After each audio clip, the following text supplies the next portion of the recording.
Welcome to another episode of Five Rivers Podcast. This is your host, Preetpal Singh. Today we have with us an esteemed guest, Srikanth Katakam.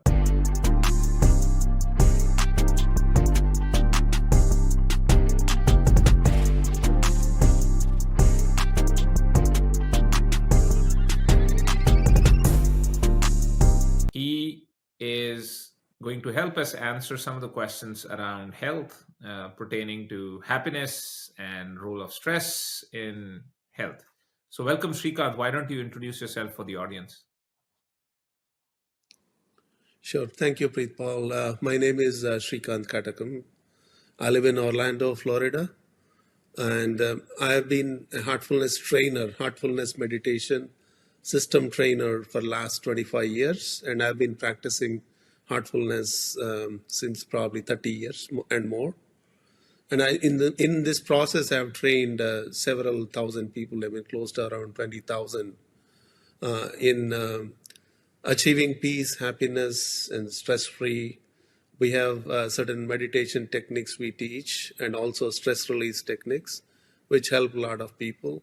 And I also conduct several seminars across the US and outside US as well, in India especially. And so mostly, the common questions and common things I see is people are under stress and they're all looking for peace. That's I think so the $1 million problem everybody's trying to solve.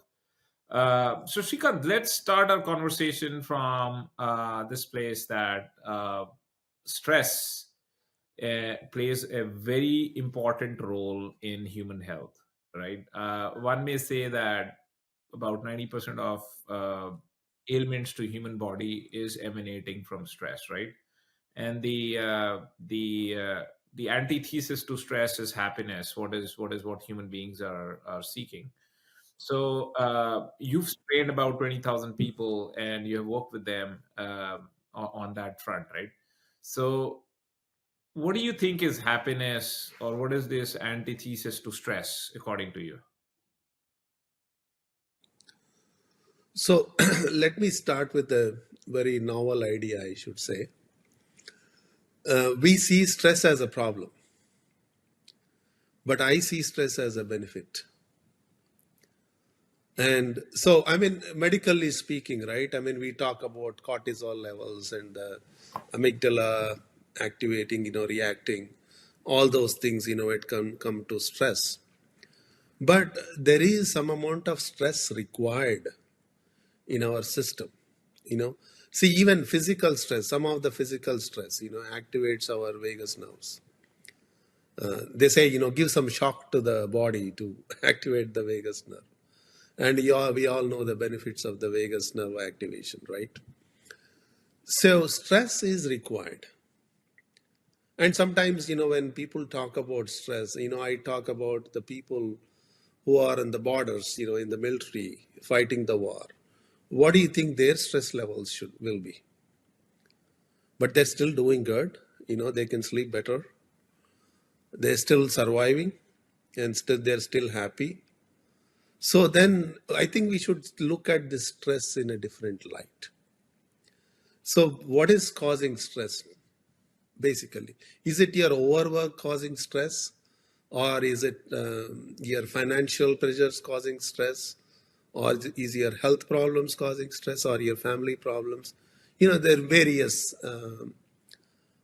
causes for the stress, right? There are various triggering points which we think causing stress. But look at it this way. I'll make it very simple, right? So there are triggering points for the stress, but biggest stress is where we are projecting our future based on present conditions. And we are not seeing a very bright future, which causes more stress than the problems we are facing currently. So I'll stop here and I'll let you elaborate, ask questions on that. That's a very interesting thought which you presented, right? So basically, you're saying you have some ambitions or aspirations from the future, and you are dwelling on it in the present, right? So that is the reason for Yeah. stress. That is that. Can you summarize your thoughts by saying across all dimensions, whether it's financial, have family, health, personal ambitions, goals, everything, right? That's the root of all stress. Sure. So when I was in Minneapolis, I lived in many places in US. One lady approached me for meditation and peace and calmness. So this is probably in her mid 60s. So she mentioned to me she's under a lot of stress and she needs some calmness. So that is the typical entry for someone to think about meditation, Yes. correct? And so I asked her, so, okay, you have some things going on. So when these things were not there, probably you are under much peace and calmer. No, no, there were other problems. Okay, what about before? So we almost went to her middle school, elementary school, and we discovered she was never at peace. So it's interesting, right? Now you're so then what is that? Why are we not at peace at any point, right? At least as children, we must be under some, at least, comparatively to the adults, they are less stress. They're stress free, correct? But still, they have their own stress. Somebody snatched their candy at the school, they're miserable. You see the point there? It is not the life situations, it is our response to the life situations, number one. And number two is we respond to those life situations and we project them into the future, which is the biggest stressor. So now 24 by 7, I am thinking about the future based on my present state. And then it causes a lot of stress. So even for a businessman, for example, they are looking at improving their business, they are looking at the future, and they see a lot of hurdles in improving their business, and that causes them stress. It's always the future is causing the stress, not the present. Yes. Correct? So that basically tells it all. Number one. And number two is our point of getting out of stress is escaping from the current situation. And people want peace. So what is peace? If I am not facing these current situations, I am under peace. So it's an escapistic attitude rather than a constructive attitude when people think about stress release and calmness and peace. So I think the important thing is to change the attitude towards life before we even attempt for stress release and calmness or peace. So two things which you succinctly brought out, right? Is stress is manifestation or adulation of what a ideal future should look like, and the non-manifestation of that future is equal to problems in present. And the second thing which you articulated very clearly was that while you're doing that, you're also not living in the present. You're actually trying to escape the present, and whether you use some kind of a substance to do that, or whether you seek out other types of pleasures, you're kind of trying to escape the present moment itself. And it sounds Correct. like a double whammy, right? I mean, not only you're creating problems for yourself, but you're also actually making sure that those problems are never ever solved, or rather confronted, but really you're trying to escape away to a potential Disneyland. Since you live in Orlando, I had to use that. Right? You're Right. thinking there's a Disneyland to escape to from that, right? So you create your own problems, and you actually compound those problems by trying to escape to some other place. Correct. So that's a very interesting take on stress, and I think modern societies. You've trained about 20,000 people, right? Give me top three things people are stressed about. Like I said, it's all about the future projection. And then again, we being social animals, humans, we need the intellectual appetite to be satisfied, and we need recognition, and we need that familiarity. We need that connection, bonding. So the connection and bonding is coming from our friends, society, colleagues, family. And if any of these are not in harmony, disturbed, causes stress, enormous stress. And then not only that, I mean, interesting thing I've observed is when things happen, when things go wrong, first time, second time, third time, and automatically we assume that always things go wrong with us, and that we are manifesting. The more we manifest that, this negative idea of that always things go wrong, they keep manifesting in our lives. We don't recognize and realize that we are the manifestors. We are the cause. It's not that somebody is disrespecting me. If you think I'm always disrespected, you will be disrespected. It is your own projection reflecting back from the nature or from the other people. So this is number one reason why we go into that loop of stress. Stress is there for everyone. Each one handles differently. But once I get indulged into it, I keep manifesting it. This manifestation is the number one problem. We don't realize it. And then we are manifesting and we are asking, how will I get out of it? You see I the see the problem vortex. there? I certainly see the vortex which we are creating for ourselves, right? So, and in Right. addition to the two words you previously introduced, one was, dwelling into the future, trying to escape from present. Uh, you also introduced three more words, right? You introduced intellectuality. You introduced a craving for recognition from your peers or the people who are participating in your life. Whether you think they're really participating or not doesn't matter, but you feel like it's Yeah. important. And then this whole familiarity piece you talked about, right? So, and then the last thing you introduced along with that was essentially uh, uh, a series of good things happening to you or bad things happening to you reaffirm that state to you, that what is happening will continue to happen to you, and that kind of Correct. that kind of biases your perspective about the present as well. Okay. Right. Yeah. so Well so put it. Yeah. all these are kind of putting together that dark cloud called stress, which is always hanging on top of your head, ready to shower black rain on you anytime you you feel like, yes, I need that shower, the dark shower on me. You'll be surprised if I tell you this. And over a period of time, we get addicted to it. we, Stress. Yeah. And if there is no stress, if I am happy, we think something is missing in our life. We invite it again. We don't let it go.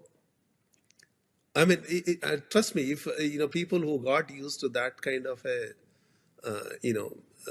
what should I say, got adjusted to that stress, and they, at the same time, they don't want it. It's painful. It's not congenial. But at the same time, if it is not there, you are missing something in your life. It almost becomes an addiction. Even the people call about depression. Oh, I'm depressed and depressed. You are taking, pumping pills after pills. But if the depression is not there, you're thinking you're missing something in your life, and you bring it back because now you that almost became your identity. You see the point there? I mean, so the stress release and so-called calmness, I mean, people look for meditation, But everyone who comes to me for meditation, I tell them meditation is not a tool for you to become calm. If you are looking for peace and then you do meditation, it actually works against you. It's a very something, people always talk about, you want peace, so go and meditate. I tell everybody, no. Because, see, this is the law of nature, cannot be altered. The law of meditation is you become that which you meditate on. So if I am meditating for peace, the idea is that I am not at peace. So what are you meditating on? Not at peace. And what happens to you? You become more and more miserable if you do meditation for peace. So we have to understand the principles correctly before we jump into anything. So Shika, that's an interesting thought. So hold on to that thought. We will come to that thought in a few, right?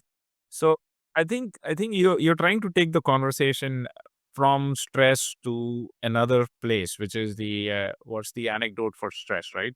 So the question I want to ask you is choose choose one or you choose both, right? The word is happiness and the word is peace, right? So what is happiness? What is peace? I would almost change the word peace with the word tranquility, right? Tranquility is different than happiness. I would say happiness is also a aberrated state, meaning just like sadness is a state away from your natural state, happiness is also a state above your natural state, right? So which one do you choose? Happiness or tranquility slash peace? Or quality equipoise, right? Being this nor that. Yes. What So tranquility is of the mind, it brings clarity. Happiness is always, because I'm happy because we always, I just don't say I'm happy. I'm happy because. So now we kind of relating happiness with something external. And peace is of the consciousness. So tranquility is the of the mind, clarity, it's certain harmony, and peace is something even deeper. I'll introduce you another word, joy or bliss. Bliss is unconditional happiness. So because it is unconditional, there is no exuberant, there is no emotion in bliss. A lot of people think, oh, bliss, like, we try to show it like bliss. No, it is bliss is bliss. Means it is bliss. It's like this, right? So all these things are different states of mind. And which one I would prefer in my life? I mean, like, if I have to put it like that, I would prefer all negative and positive emotions equally. which is what is So, which is, I mean, think of it like a pendulum of the clock, the pendulum going this way and this way. So, if there is happiness, the opposite reaction is always there. So, you cannot choose a magnet only with a north pole or only with a south pole. Can you choose it like that? Then it is no magnet. So, life is like that. It has to have the south pole and the north pole. It has to. So, life, how do you define life? Life is all experiences, full of experiences. And it's learning in the process. Learning of what? Learning of my external world, which I am connected to, which I am living in, and learning this inner connection as well. Both have to be there. So I cannot only say I'll only have happiness all the time. Of course, we want that. Everyone wants that. Even animals want happiness. You throw a bone at the dog, it's very happy. Even if everyone is seeking happiness, all beings, including even the trees, which we think lifeless things, are seeking happiness. They're all seeking this tranquility. But we humans are given this will. So they, like the Bible says, right? The man is made in the image of God. That means all that creative powers, all that essence is within us.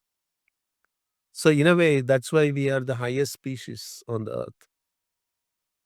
So, we are given certain freedom, and then how we use this freedom makes a lot of difference in life. Cool. So, from here, I'll let you ask Yeah, more. absolutely. For the audience, I would like to summarize. The words are joy slash bliss. The word is happiness. The word is tranquility. The word is peace. And the word is equipoise, right? And we at different places are chasing each one of them. We typically don't chase joy or bliss, but we chasing everything else. Everything else is anchored around something in the outer world. But only thing which is not anchored to anything is joy or bliss. So that's the segment we just talked about, right?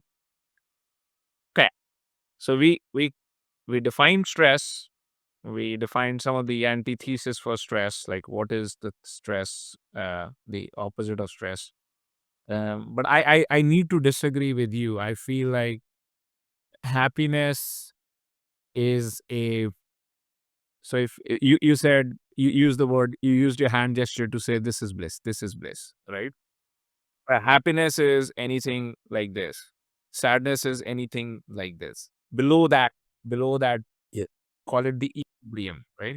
correct. So would you not agree with me that happiness is also painful?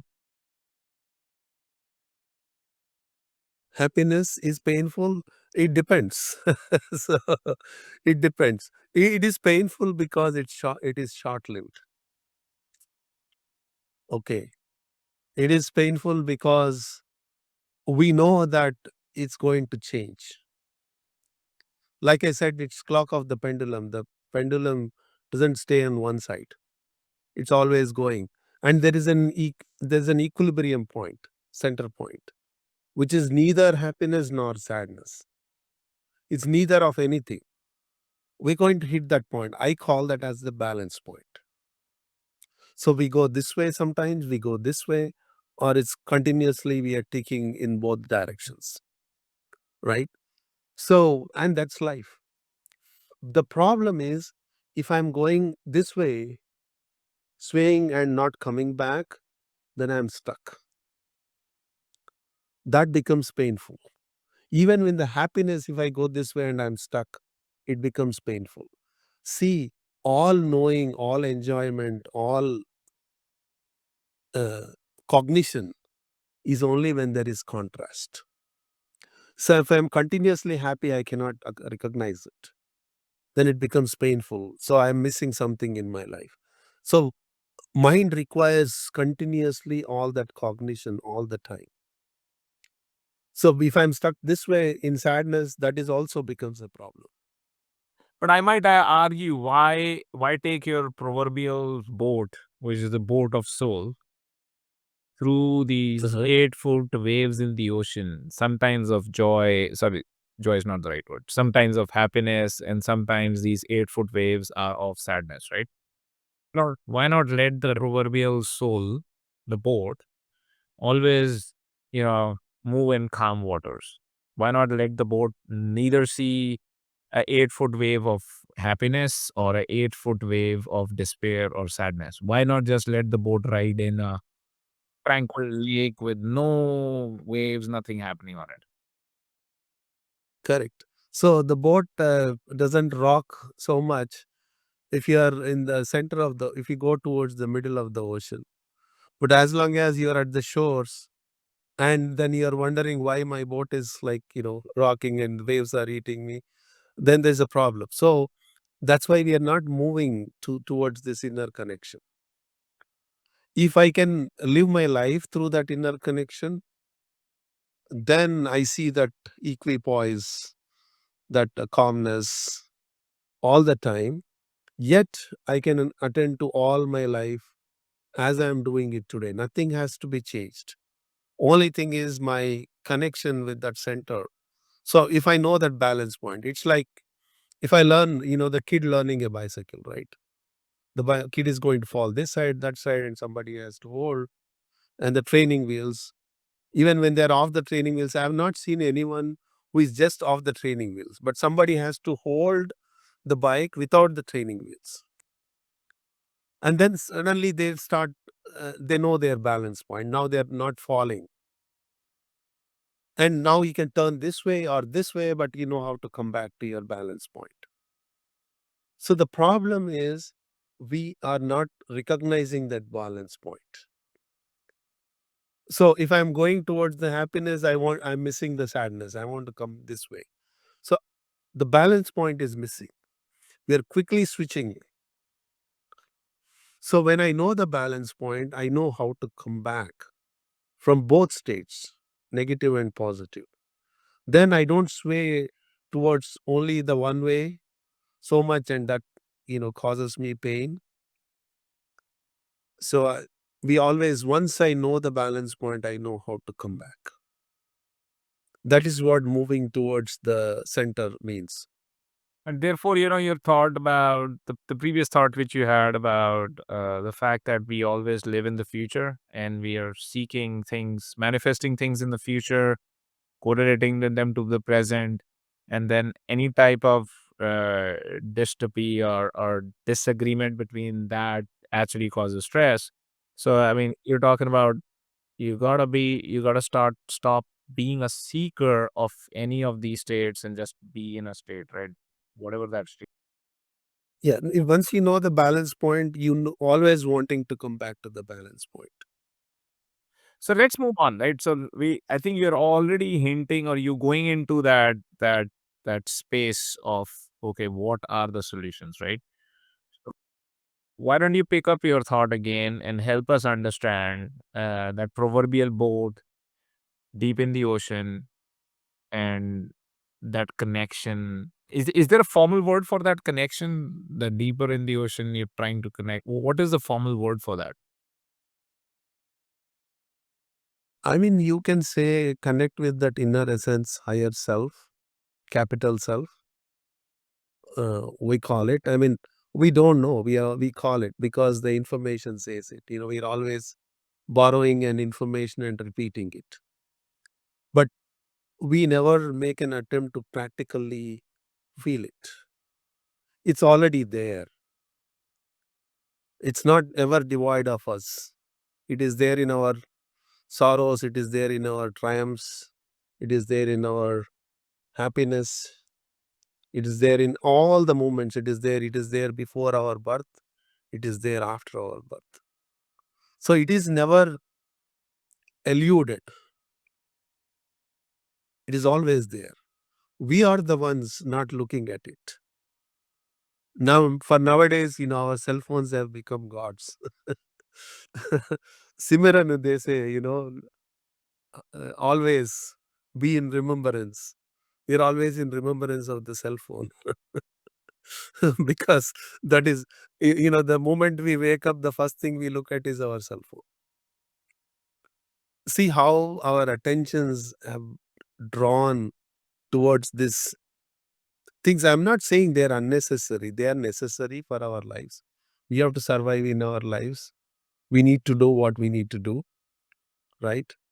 Even a so-called saint who have left everything still has to go for a bhiksha to make his living. That's right. I mean, supposedly who left everything still has to survive. So we all have to survive. That's a instinct, an instinct of life. Instinct of life is survival. You all have to survive, but at the same time, now we need to participate in that evolution the nature is providing us by connecting through this essence. So that's, if I can, it is there. I mean, it's not difficult. It's already there. We are not searching for something new. It's not any discovery we are doing here. When my attention is drawn to it, it now it becomes part of you. Because my attention is not drawn to it, it has never become part of my life. That's the only difference.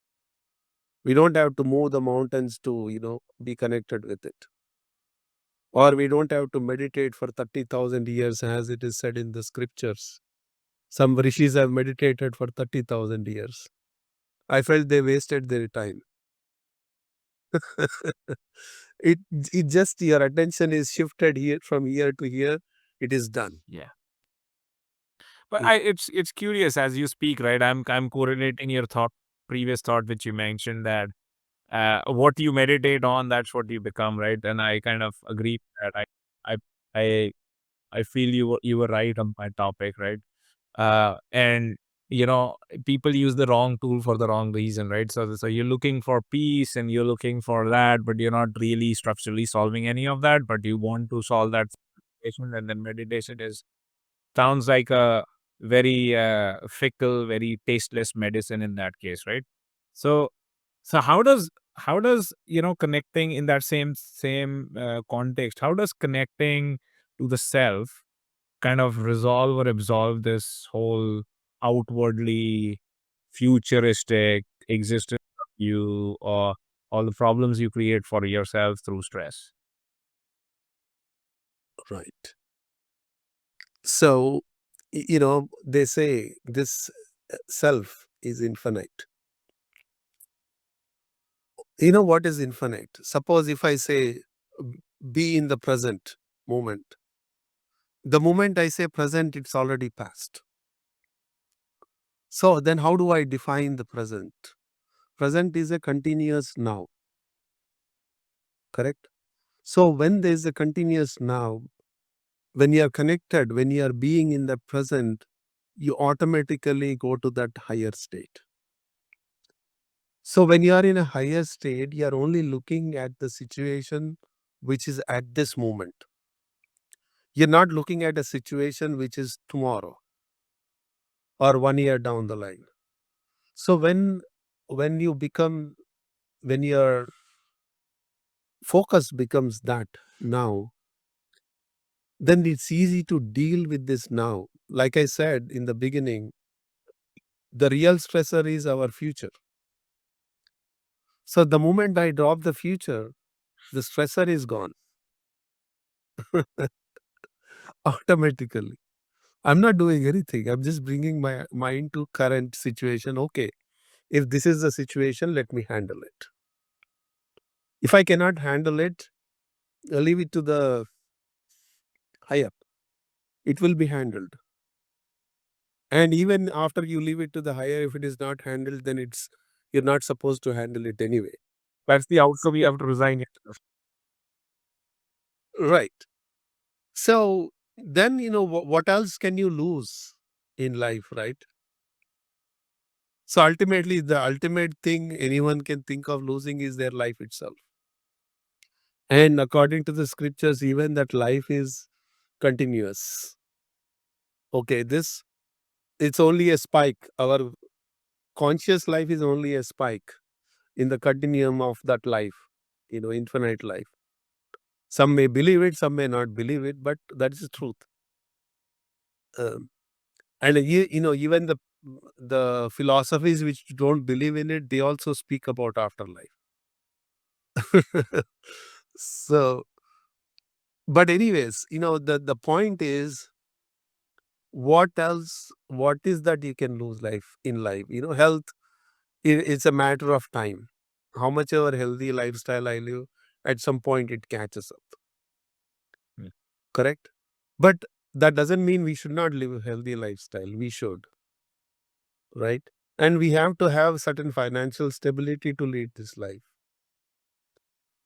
And when we have certain financial stability, build on it, not we gamble it too much with that financial stability, right? And then it causes more stress. We gamble with our life, we gamble with our relationships. Sometimes we take it for granted, right? So I think, all as a human, we have to be well rounded, whether it comes to family, whether it comes to our financial decisions, whether it comes to our health. We can live a, a cognitive lifestyle. And then I know where to stop Anything too much is too much, right? So if I'm only focused on health, I'm constantly worried about health. So I don't like this positive thinking. If there is a positiveness, there is a negativeness associated with it. You cannot have a positive thing. Like I said, the magnet. So if I want to be healthy, why am I saying I want to be healthy? Because I have this idea that I can fall sick. So when I connect with this inner self, I've dropped. So I've only come to my current situation. So what is that best I can do in my current situation? Oh, I need to go to gym today. Go to the gym. It's done. Am I going to the gym for health reasons or other reasons? It doesn't matter. See, you see this, all these mental projections are dropping automatically. The cause and effect. The cause and effect will happen whether I think about it or not. The more I think about it, I manifest something which is not necessary. So that's, it's all about our attitude to our life. Attitude towards our life should change in a more constructive way. Here, when I say constructive, it is neither positive nor negative. So I mean, so let's double click a little bit more into that, right? So what does America stress about? So America stresses about the stock value of Nvidia stock, right? America stresses about the future of their child, whether they will go to Harvard or Stanford or Yale or whatever. America does stress about, hey, will there is there a planned heart attack in the future or not, right? America stresses about relationships, right? With the interrelationship between people, right? So you're saying all of those problems are gone if we just, a like live in the moment, and also, as a corollary to living in the moment, you start connecting with self. So I'm not saying your problems are gone. Your approach to life is changed. Problems are always there. So our approach to problem is changing. So there is a huge difference. Problem going away and my approach to the problem is changing. So when my approach to my problem is changing, I become more constructive. So if the problems have to be gone, the moment I'm thinking problem should be gone, I'm already finding the escape route. So this is not an escape route. This is all about facing it. So there is a flight and fight response, right? That we talk about in amygdala when it comes to. So here in life, we are always choosing a fight mode. The flight mode, sometimes we will need to adopt again. That depends on the discernment of the situation. If a mosquito is biting me, I can squat it. If a big dog is chasing me, then I have to think about other means. I cannot squat it. So there is a certain discernment has to be there. Correct. So there's no single rule applies to every situation. If anyone says this is the most rule, the universal principle, then there is a problem, because this is very dynamic. Life is very dynamic. Not a single approach will fix it. So now the discernment of the mind, when it develops, that clarity, discernment develops. Now we act very in all the dynamics we understand about the situation, and then we act accordingly. When that discernment is there, not there, that is the real problem. So is there no, this is great, and I want to take the conversation forward, right? And now I want to focus on how do you connect with the self, right? I mean, how do you start living in the future? I mean, a lot of the stuff you talked about, I think, unlike unlike a light bulb switch where we can walk to that switch and turn it on or turn it off, and you can see the thing, right? Human emotions are not like that, right? I mean, this is not under our control, right? So, do you want to share some techniques with the audience on how do you? Firstly, can this all be made into a light bulb switch? That you can switch it on and whenever you feel like. A technique that Yeah. See,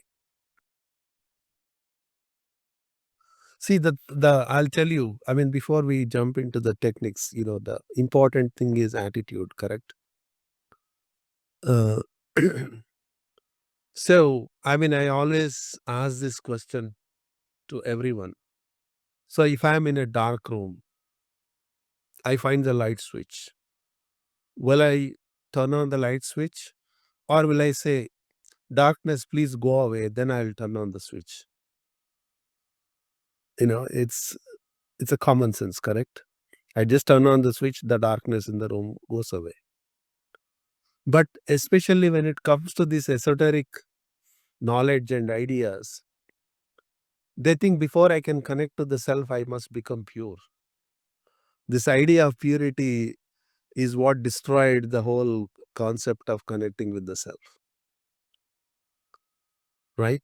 If the darkness is synonymous to impurity and the light is purity, what am I doing? I'm just turning on the switch. I'm not thinking about the darkness to go away before I can turn on the switch, right? The same thing here. In whatever the state of mind I am in whatever the state it is, pure or impure, is pure is only relative. There's nothing called pure, right?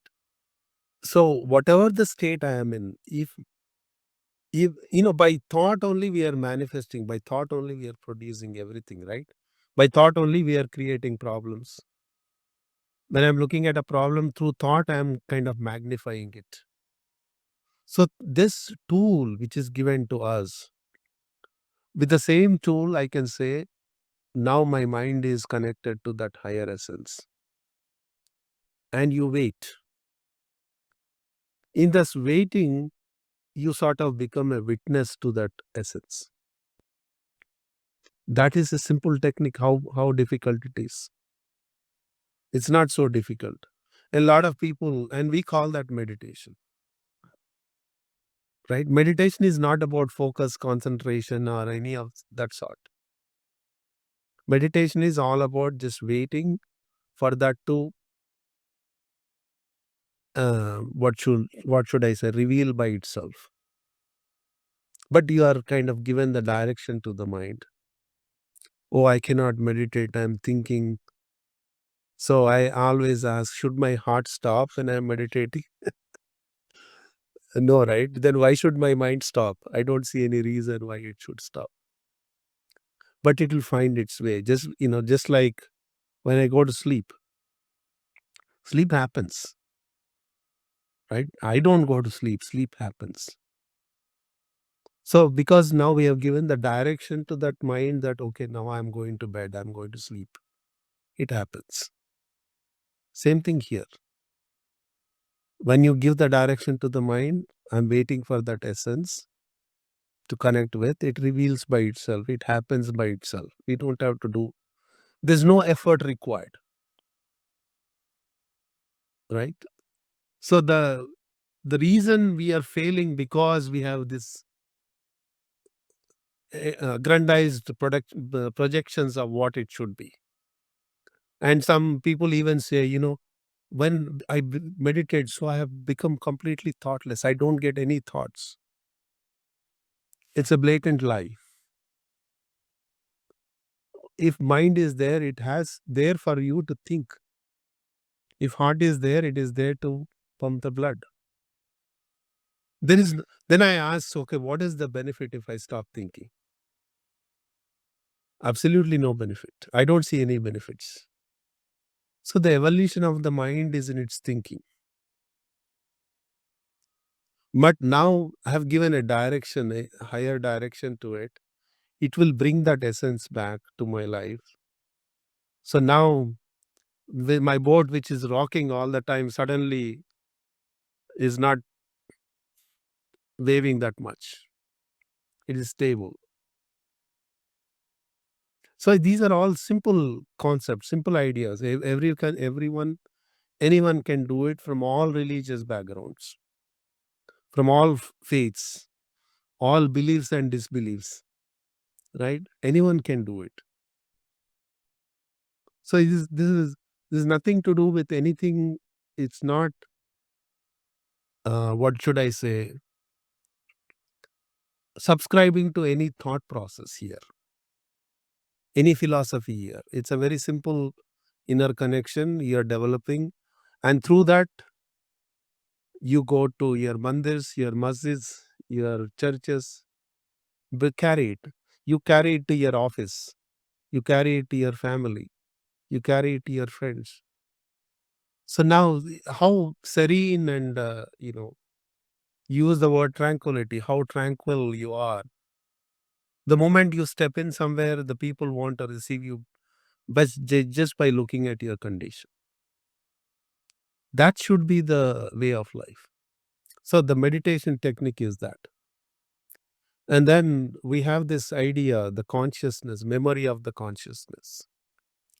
All our emotional memory is gathered, and which is distorting our conscious states. Suppose if I like a person, even when the person is not in front of me, by just thinking about the person, I feel happy. If I don't like a person, just by thinking about that person, I feel unhappy. I feel agitated, irritated, angry. Correct? So these are the impressions we are carrying. If I can remove these impressions, when I think about that person, I'm neutral. I'm not carrying the baggage, my past interactions with that person. So see how free I become from my past. When I become free from my past, my future projections also change. My patterns in life change. If one observes, they have the same pattern from their childhood until their death. The same patterns are repeating in their life. Why? Because of these impressions are pretty much governing their lives. Their thought process, their choices, every time it's the pattern. Like I said in the beginning, right? Always bad things happen to me, that's a pattern. That pattern is happening to you because you have created that impression. And these impressions are also called in Indian literature karma. So the karma is always haunting you. And conveniently we are told that the karma cannot be cleaned. So we accepted it. But these spiritual sciences tell you that it can be cleaned. Right? So when it becomes clean, then things will change. Then one might ask, what is the role of God? So the God is there, that is why we are alive. Is it not enough? Right? The inner essence, the energy, the Chaitanya Shakti we call it. The power of consciousness is because of God. So the power is already bestowed on you, on everyone. No one is devoid of it. Now, whether I want to use it for my ennoblement or whether I want to use it for my own destruction, it's a choice. Right? So the cleaning process helps a lot, which is one of the techniques we teach for the Heartfulness students. And then prayer, of course. The prayer is to connect with this essence to, help you in your approach to life. So you're invoking that essence within you, and then you go to bed. So you attend to all your life as you're doing today. You attend to all your beliefs as you're doing today. Nothing has to be changed. Only the approach towards life has to be changed. So I know this is a short podcast, and I know you are going deep into the which is deeper, Pacific or Atlantic Ocean. I think there's the inner trench in Atlantic, so we'll pick Atlantic. So you're going to the depths of Atlantic Ocean, right? And I don't think we can't do it in an hour long podcast, right? So Yes. Tell me about the organization, because I think I want the audience to connect to the organization as a post facto event to this particular podcast. Yes. Like I said, heartfulness is a practice based system, and it has certain techniques and methods for all, for us to practice from all phases of life. Everyone can practice and take the benefit out of this practice. Heartfulness is not a philosophy, it's a practice. So, a practice, as I said, methods, adopt them, put them into your regular curriculum, and uh, see how your life is changing after you adopt these techniques. So, uh, you are the judge, you are the observer, you are the experimenter, you are the result, right? So that's all heartfulness is. Of course, like an organization, it has an administrative head. We call the teacher or the spiritual teacher, who is guiding us in this techniques and providing guidance as we are progressing in the practice. And so the role of the guide is to provide that guidance and teaching as in how to correct myself in the practice method. So this doesn't it does not indulge into your life. It doesn't tell you what you should do, what you should not do. My teacher says even the dog knows what it should do and should not do. When the owner walks in, if it is comes running, wagging its tail, it's happy. Otherwise, it hides under the bed. That means it has done something. It's probably tore the paper or the pillow. So even the dog knows when it is doing the right thing or wrong thing. So we all know what is right, what is wrong. Nobody has to tell us, right? So it doesn't get involved in your life.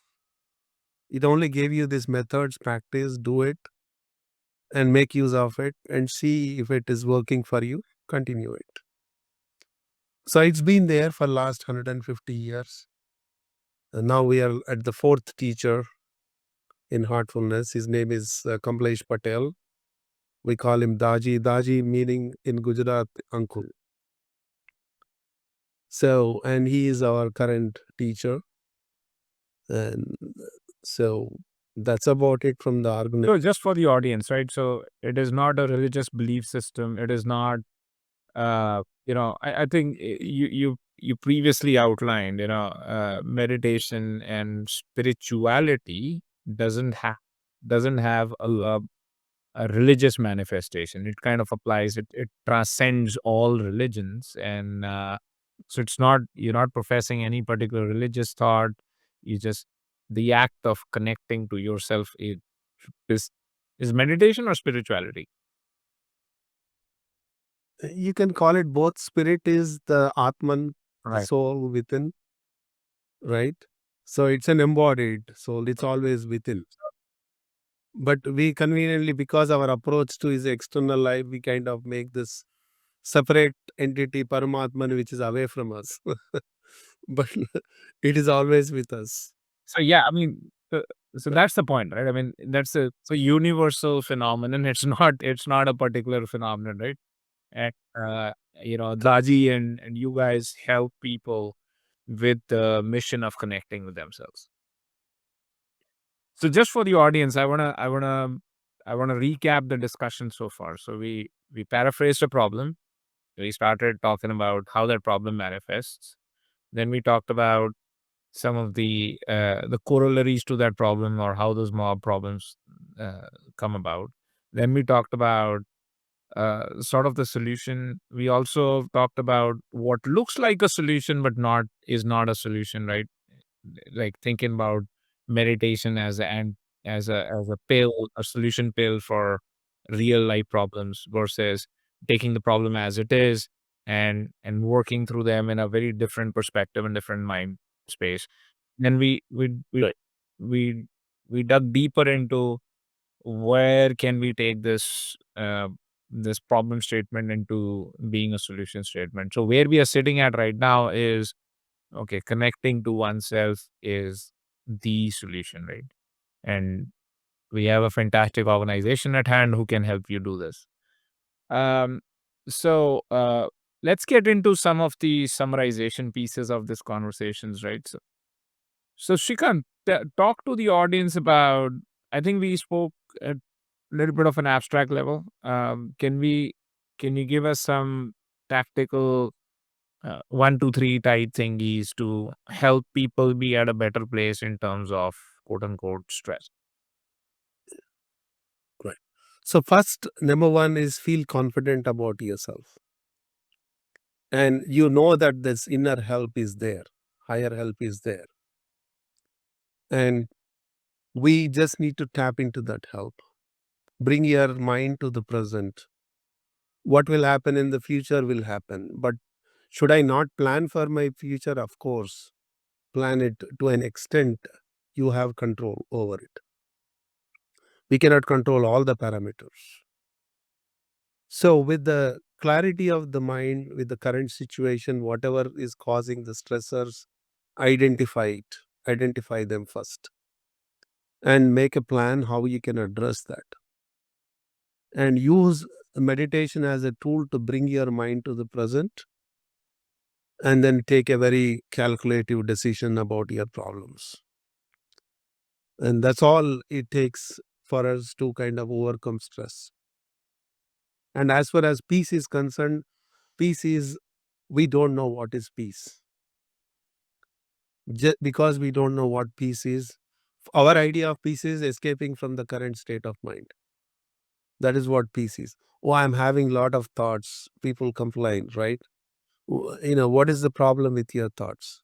Because I don't like my thoughts. Why am I not liking my thoughts? Because it is projecting something harmful, negative in the future. So if I like something, will I say, oh, I'm having a lot of thoughts? I enjoy those thoughts. That's right. I don't complain about it. So peace is our idea of escaping from these thoughts. But that is not peace. Because we don't know peace, peace is denied for human beings. You know, I'm not supposed to say this because we are talking about come to us and I will have peace. That's only marketing. Let me be blunt and honest and candid about it. Correct? So peace is denied. So what I can change is only my approach and attitude towards this life, and make use of these tools to strengthen yourself. And then enjoy your life and bring that happiness. And it's a mixture. It's all flavors will be there in life. So cherish life with all these flavors. So that That's put it. that's like you gave us very good template. So that's the template for level 1 solution of stress in life. Okay. Yeah. So my biggest takeaway from that point you made is you don't use meditate to solve the problem. You just use meditate to come to the center and present, right? You solve the problem in a different matrix by saying, okay, let's paraphrase the problem. But you can't paraphrase the problem if you're living in the future and you're escaping the present by looking for these tools or techniques like a vacation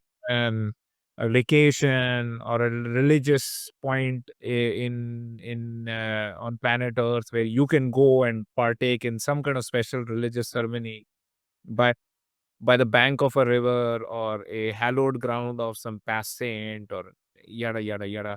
So none of those things actually help. So that's like escaping, or you want to go to a club and drink a couple of bottles of your favorite beverage. None of that really helps. It's just what helps is use meditation to center, come into present tense, then paraphrase your problem. If needed, write it down. And then because you're in the present, you will be able to solve it. Uh, this thing, because mind itself is such a powerful giver or tool, right? Pretty simple, huh? Yes, it's simple. It's easy. Like we're struggling. We're not turning on the switch because we're waiting for the darkness to go away. Oh man, that's so. I'm surprised it is so simple, right? I feel like you just destroyed a multi-trillion dollar set of industries, by saying it's pretty simple, right? It seemed like Yes. sit at home and and just basically try to center yourself on present tense, huh? Yeah. And I'll give you one more simple technique for peace. Meditation is to connect with the inner self.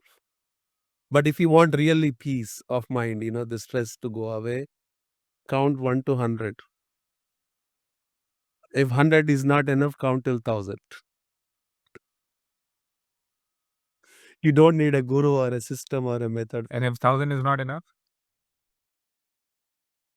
Go. Go more.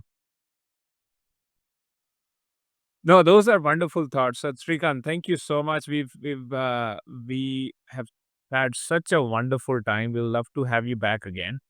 So those are beautiful thoughts. I think for the audience, I would like to stress that there are tools and there are folks in our environment, such as Srikanth, who lives down in Orlando, and many others. So do DM us privately, and these folks are not looking for any financial remuneration, etc., to help. And if you have, if you need help, these guys are standing by to help. Um, Yes. So all teaching and practice is free of cost. too good to be true, but hey, listen. Yeah, I mean, if too good to be true, you should investigate it and then see if this is something for you. But certainly investigate. Yeah. So thank you, Srikanth. Thank you for being on the show with us, and I'm sure the audience will love to have you back again. And we will have a few more series of discussions with you around this. I think manifestation of stress as one of the biggest culprits in whatever we see in today's 2025 world um, is is certainly there. And I think we need to solve through some of the more simplistic techniques which you just outlined. So thank you so much for being here. Sure. Thank you. Thank you for having me.